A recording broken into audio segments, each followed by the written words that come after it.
Mary Chandra, thank you. Oh my God. What?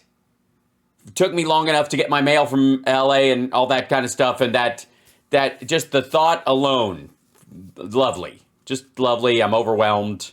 I don't know how else to even respond. So, Mary, thank you so much. If you're watching this now or later or whatever, bless you. So sweet. Ridiculous. That was a part of a birthday card that was just late getting to me because of mail in LA and back and travels and getting it forwarded to me, and it was just a lot. Anyways, yeah, so just wonderful. So thank you, and if she's not here right now, when she is next, everybody, make sure we say thank you. And that's it. So a couple things. One, I'm going to a hockey game tonight with the whole family and Mark Savard and his family, and it's going to be crazy. Excuse me. So tonight's show will be as high and tight as I can possibly make it. And it's good because I have to say a bunch of what's going on in the clip. I mean, I have a lot of shit to cover. So not the least of which is that, the NFTs that Trump put out were so embarrassing that his entire campaign, if they do anything at all, oh, thank you so much, Suze. I'm so glad he laughed. That's lovely. That Trump's campaign will do anything to just kind of, smoke screen this stuff and pretend it never happened. So they're just flooding the zone with weird little dumpy videos on his site. This is President Donald J. Trump, former president, I would like to say for the record. Biden's border crisis, he says. Okay. Now, I'm sure he'll say that, we had the best border and they fucking blew it. And they're trying to stop, even though Title 42 hasn't ended, but by trying to end it, which it didn't exist before that, we didn't have border problems like this before. I got news for you. All right, before we start this border bullshit, can I just say something unequivocal that is, I don't see anyone making this argument, and it drives me fucking nuts. Many, many times, and you guys know this because you watch regularly and I love you for it. We have looked at the border numbers as far as people crossing the border. And the number of people, like individuals, human beings, crossing the border at this current time in history is hardly different from 2018 or even 2016 for that fucking matter. It's almost the exact same number. The difference is, and why the number seems jacked as far as crossings, is because the same number of human beings make 2, 3, 4 crossings. Now, why do they do that?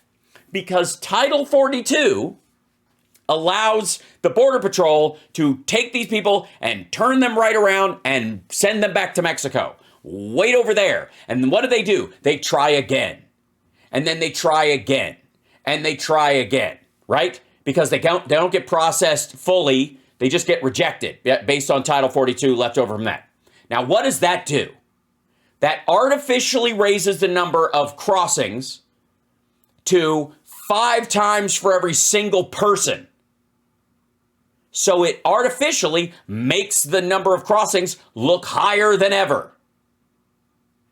Now, what happens when you go back to the policy we had before COVID, before Title 42, and you still have, let's say there were 10,000 people in 2018 that crossed in a month, and then you had 10,000 people in 2021 or 2022 cross in a month, and they crossed 5 times.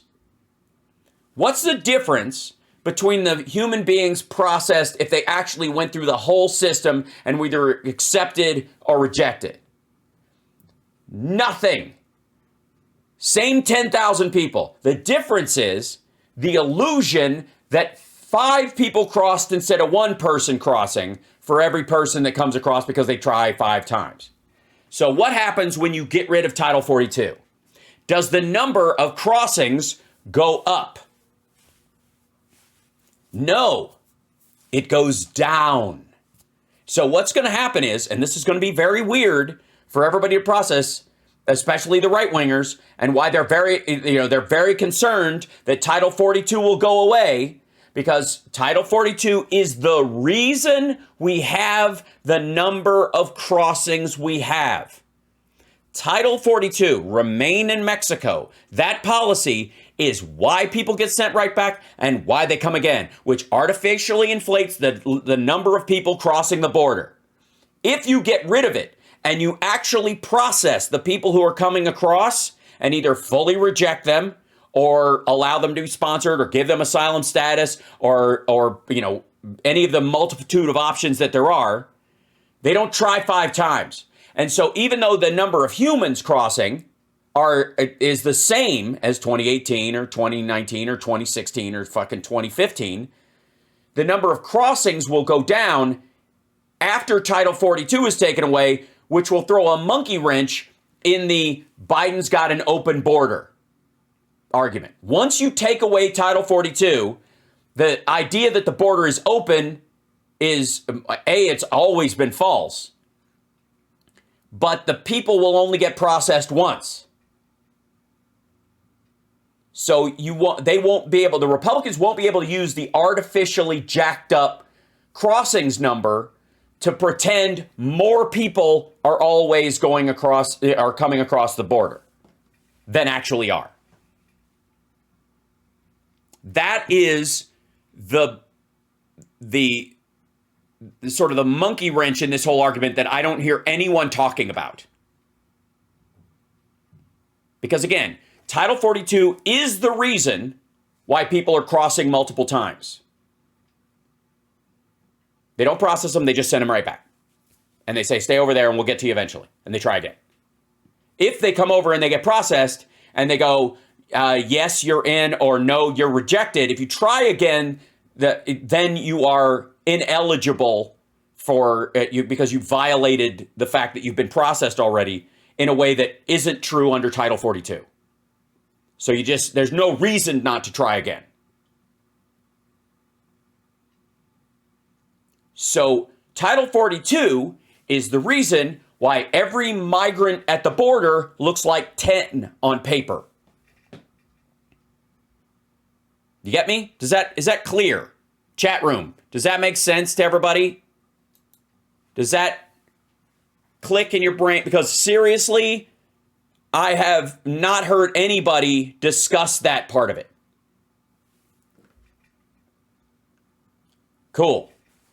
It is the part, by the way, there are 2 things the Republicans are doing right now that are, intentionally trying to use this argument. They want to keep Title 42 because it gives them a political weapon to attack Democrats with, because Title 42 artificially makes it look like more people are crossing the border.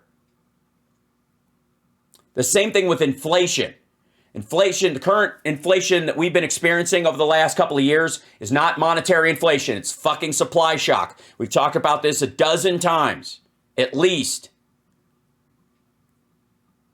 That's why the Fed raising rates isn't affecting inflation. It's not why. What's actually affecting it is oil and gas prices and transport costs and how fast factories or processing facilities that were once overseas can be either moved over here or they can pick a different one. Supply shock.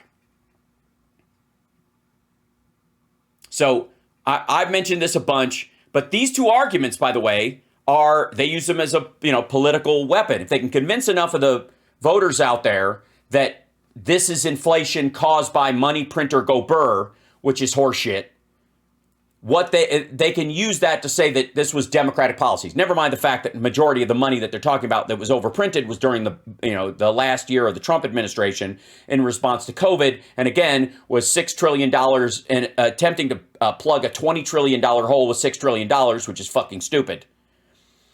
But they can weaponize the idea that it's a financial version of inflation and pretend COVID never happened, pretend supply shock didn't occur, can pretend that we're not decoupling from China on a massive level, which we absolutely are, and so is Europe. That's okay? Because I know we're going to cover a bunch of these things, and I apologize ahead of time if I repeat myself on any of this shit. But this is the running argument. And hi, chat room, by the way. Hi, everybody. Yeah, 45.5. 1,000 subscribers on YouTube, please subscribe. Think about it. Also, consider becoming a patron. If you don't like month-to-month payments on things and you want to do it in one fell swoop, you can become a year-long Patreon. Just do it like that at whatever rate. It's lovely. If I don't have a rate set for you, just make one up. Whatever works for you. Yes, 45.5 thousand real people. That's exactly right.